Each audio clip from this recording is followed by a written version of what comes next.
the NHL and Mr. Craig and his crew. The ice was fantastic, so I wish we could get that ice at Yost Ice Arena. We'd be in better shape. But anyway, I thought it was a great event, hard-fought game. We got a break. We haven't been getting many breaks to this point in the last few weeks. We've been in a lot of ties, but the first goal is a huge break for us. Got us off to a good start, and then obviously the two goals, Moyle and Will Lockwood, great shots, good shots. So the only problem we had today is we took the two penalties to start the second period, put us on our heels, got them back in the game. But overall, pleased with our team and huge points in the standings for us. And it's been a while since we've won, so we played well, we played hard. We played 3 games here without our two leading scorers, and Quinn Hughes and Josh Norris, and we're undefeated. So the guys have really stepped up in their absence. I'll take any questions at this point.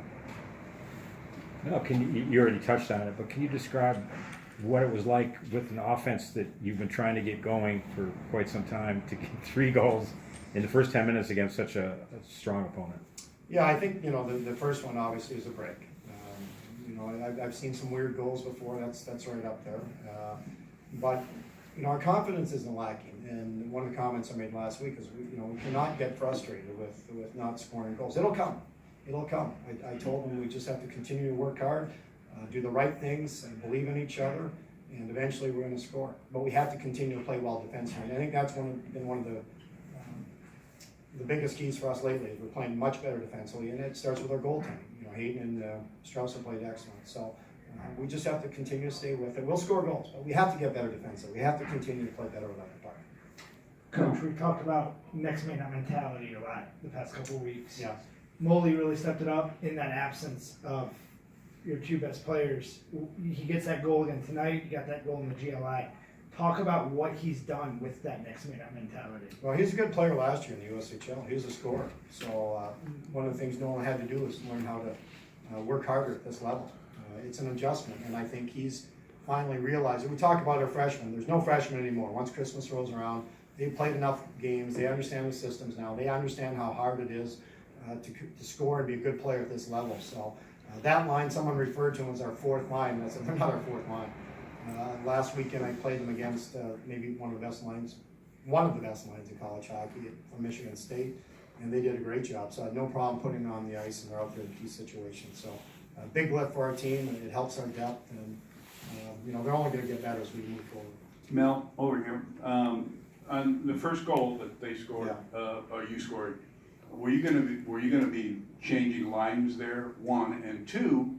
What did you see from where you were on the ice? What did that puck do? Where did it hit? And what did it do in getting past the corners? Well, I've been in a lot of these outdoor games, and one of the factors is when that puck gets up above the white of the boards, there's a lot of dark space. Now, I'd be interesting to see what he says about it, their goaltender. But no, Joseph was just trying to lay it into the far corner, I think, in the rink, not at the net, the far corner of the rink, and we were going to get in a foot race. So I think he just missed a shot, and he got it on net. And like I said, once that puck gets up, it's hard to see. And I don't know if he lost it a little bit and then found, and he had a couple more in that first period where the puck's bouncing on that ice. So it's not easy for the goaltenders, and you'll have to ask him. But I think he probably lost that in that dark space a little bit.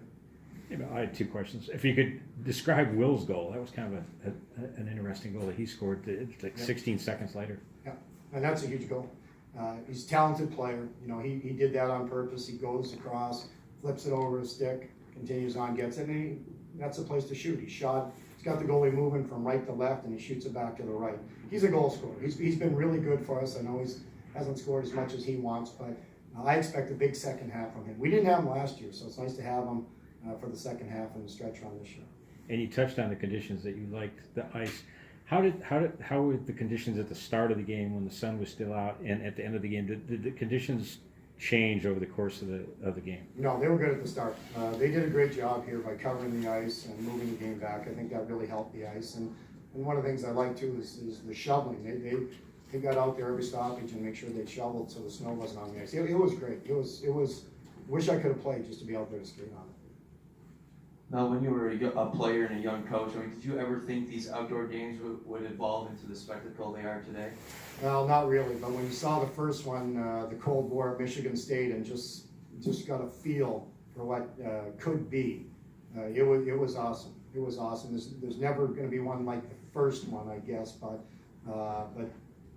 they're great. They're great. I hope at some point that we can have another one at the big house. I think the fans would love it, and you know, I know our players would love it. But it takes a lot of work. I'm sure Notre Dame will tell you it takes a lot of work from a lot of people to pull it off. And they did a great job.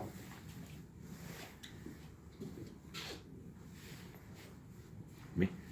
Go ahead, Steve. Now, just touch on the overall atmosphere, being at this legendary stadium, and you have the dome and Touchdown Jesus and the sun setting. Iconic. Yeah, it's iconic. You know, it's these guys will remember this for the rest of their lives, and it adds a little extra sweetness to it when you win. It's a great event, regardless. You know, it really is. But when you win, it even makes it sweeter. But yeah, Notre Dame, the Michigan Notre Dame rivalry just adds to the game. You know, whether it's football or basketball or any sport. So we've got a really good rivalry with Notre Dame. The last 2 years here, we've had great games with them, and we look forward to that rivalry. I think it's going to be one of the best rivalries in college hockey going forward. So, but yeah, you Notre Dame Stadium, Rockne, and Devine. You go down the list.